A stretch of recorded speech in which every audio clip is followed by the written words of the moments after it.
I live with this piece of plastic in my ear all day long. My guess is many of you might do the same.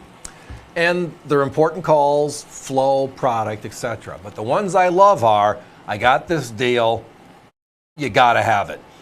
And tonight, you gotta have it. Look at what was just brought in the door. The phone call went, you're still on top of the Franklin marker, right? And I said, well, absolutely. It's one of my favorite categories. The cost per coin, the quality of the coin are so low for the rarity involved compared to pretty much anything else around it. And the coin's a good-looking coin. He said, well, I got a deal of all early issues. Here we go. So tonight, everybody, it's not just I have the Philadelphia, I have the Denver, I also have the San Francisco.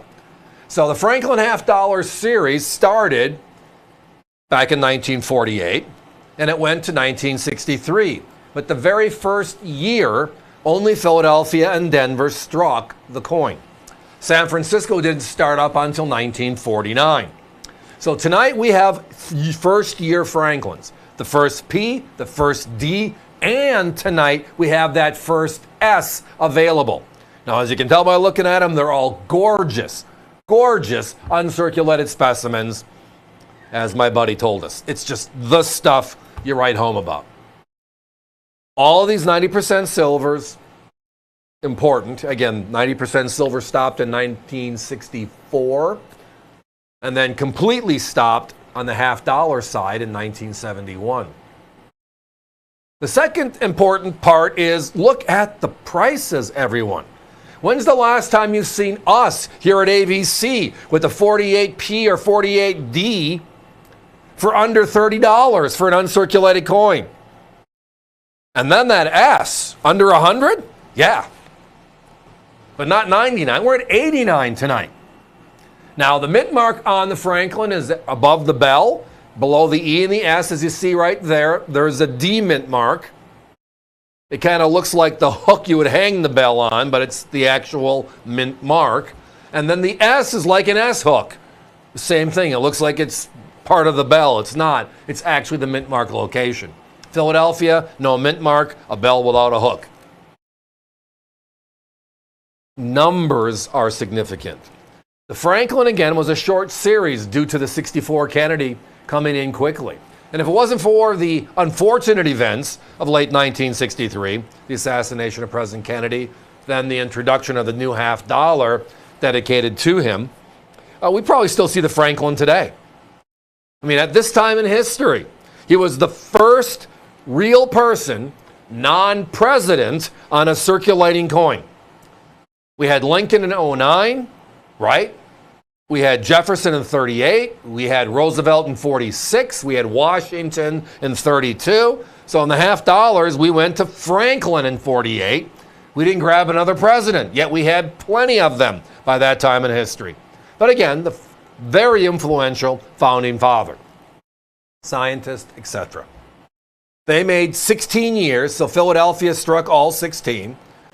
Denver struck 14, and San Francisco struck 5. Here are the numbers. And again, these early issues are the key. Mintage figures alone on this one, right? We're looking at number 3, number 5, and number 4. 3 on the Philadelphia, 4 on the Denver. 5 on the Denver and 4 on the San Francisco. So all 3 of these are in the top 5 for the lowest mintage figures in the entire series. 2 of them, the Denver, is the lowest Denver. The S is the lowest S.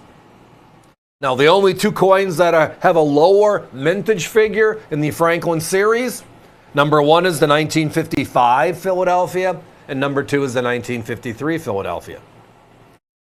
How about we talk some price? We talked about our price, but how about talking about where our competition happens to be on these gorgeous coins? The Philadelphia, $63.50. The Denver, $86.95. And the S, $179. Let me repeat those. $63.50. 80 plus, 170 plus. Look at our numbers tonight. $29.95, $29.95, $89.95.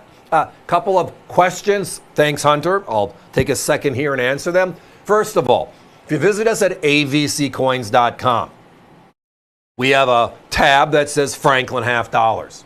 Whether it's Unc, whether it's proof, whether it's certified, whether it's a coin in a capsule, we got a significant inventory on these beauties. So if you're looking for a different year, make it up, the 53P, number 2 on the depth chart. We have it. Give us a look. Second is the your choice on the bottom means you don't have to buy all 3 to get our low prices. Many of our competitors are, to get this price, you got to buy so many, right? Or as low as. We're never as low as. We are always low, period. So tonight, if you just need the Denver to work on your collection, it's all you can afford today, but you want to keep on progressing that set, that's great. We would love to do some business. You don't have to buy the P and the S to make that one work for any of us. I know I see a number of you buying multiples. That is also fine. It comes down to it. We have X number of coins in inventory. And from this deal I referenced earlier in our chat, and when they go away, they go away. And our Franklins always go away. I mean, look at these numbers. A 64 Kennedy in uncirculated condition, a P or a D, which if you add those two together are a significant mintage. They're over $50 a coin. We have the first year Franklins, the 48P, the 48D, number 3 and number 5 on the depth chart for the lowest mintages out of the 35 Franklins they made. And we're at $29.95 tonight for gorgeous coins. Guys, let's put a 1-minute clock up. Again, these are uncirculated specimens, as it says underneath each of the descriptions. All of them are Unc, as you can tell. My competition sells their circulated coins for more than we have here tonight. But as I referenced, 63.50, 80 plus, 170 plus, respectively, Philadelphia, Denver, San Francisco. Oh my. Now, the old look and feel of coin collecting was based on mintage figures. It's still that way in a number of series. The Franklin is one of them. With the Kennedy being over 60 years old today, it means these are even further back. I mean, that 48 right there is 3/4 of a century old. And then remember the one thing that decimated the Franklins, and everybody forgets it. 1980, what happened? Silver goes to $50 an ounce for the first time in history. All half dollars that were silver, whether they're Walkers, Franklins, and or Kennedys, melted for $20 a coin, which is why they just disappeared. Bottom line tonight, though, is look at our prices. Yeah, this is something special, and it's exactly why we call this segment the Daily Deal.